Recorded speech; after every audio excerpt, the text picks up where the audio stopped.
ராமலிங்கசாமியிலே புனிதவானே, புண்ணியவானே, ஞான தலைவனே, கேட்பதெல்லாம் தரும் தாயே, உன் திருவடியை பூசிப்பதற்கு எனக்கு வாய்ப்பை கொடு.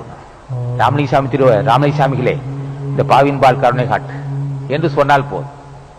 கடந்த காலத்தில் செய்த பாவங்களுக்கெல்லாம் ஒரு விமோச்சனம் உண்டு. இதை சொல்லுவதற்கு நாம தூண்ட வேண்டும். இப்ப எதுக்கு அந்த சங்கம்? இது மாதிரி இப்ப கடந்த காலத்தை செல்லு, பல ஜென்மத்தை செய்தால் பாவம் செய்திருக்கலாம். ராமலிங்கசாமி திருவடிகள் போற்றி, ராமலிங்கசாமி திருவடிகள் போற்றி, ராமலிங்கசாமி திருவடிகள் போற்றி, ஓம் மாணிக்கவாசல் திருவடிகள் போற்றி, ஓம் மாணிக்கவாசல் திருவடிகள் போற்றி, ஓம் மாணிக்கவாசல் திருவடி, ஓம் திருஞான சம்பந்தர் திருவடிகள் போட்டு, ஓம் திருஞான சம்பந்த திருவடிகள். எதுக்கே இருந்தா இனி பாவம் செய்யாது இருக்கலாம். நாமத்தை சொல்றவன் நிச்சயம் பாவம் செய்ய மாட்டான். அவன் எவ்வளவு பெரிய முருகனா இருந்தாலும் சரி, எவ்வளவு குடும்பத்தை யார் ஒருவராவது ஞானிகள் திருவடியை பற்றினால் அது குடும்பத்துக்கு ஆபத்தே இல்லை. அது ஒன்று அசைக்க முடியாத குடும்பத்தை பார்த்தால் நலிவது போன்று இருக்கும், சரிவது போன்று தெரியும். தக்க சமயத்தை ஆசான உதவி சொதீசி ஆரம்பிச்சிருவான். நம்ம பிள்ளைகள் ஏதோ அறியாமை காரணமாக பாவம் செய்திருக்கு, இந்த நேரத்தில் நம்ம கை கொடுக்க ஆரம்பிச்சிருவான். ஞானிகள் நாமத்தை சொல்ற குடும்பத்துக்கு எந்த வகையிலும் திரும்ப இருக்காது. அது சொல்ல செய்யறதுக்காக நம்ம சொல்லணும்.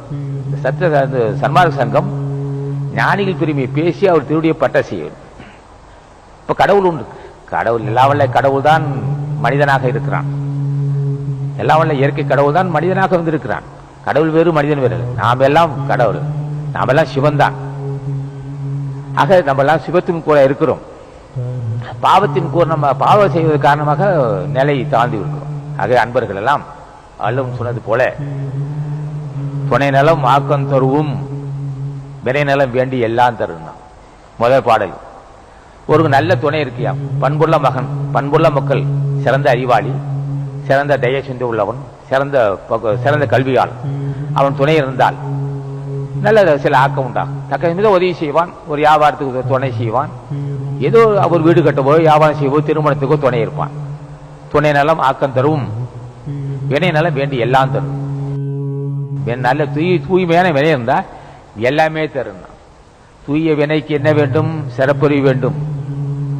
ஒருத்த நல்ல செய்கிறான், புண்ணியவான், நல்லவன்.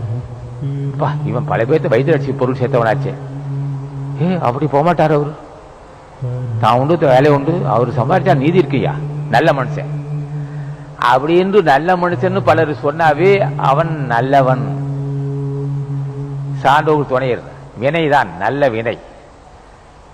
ஒருத்தர் நல்ல துணை வாய்த்தால் நல்ல சில ஆக்கம் தரும். செய்யக்கூடிய செயல் உயர்ந்த நல்ல செயலா இருந்தா எல்லாமே நன்மை தரும்.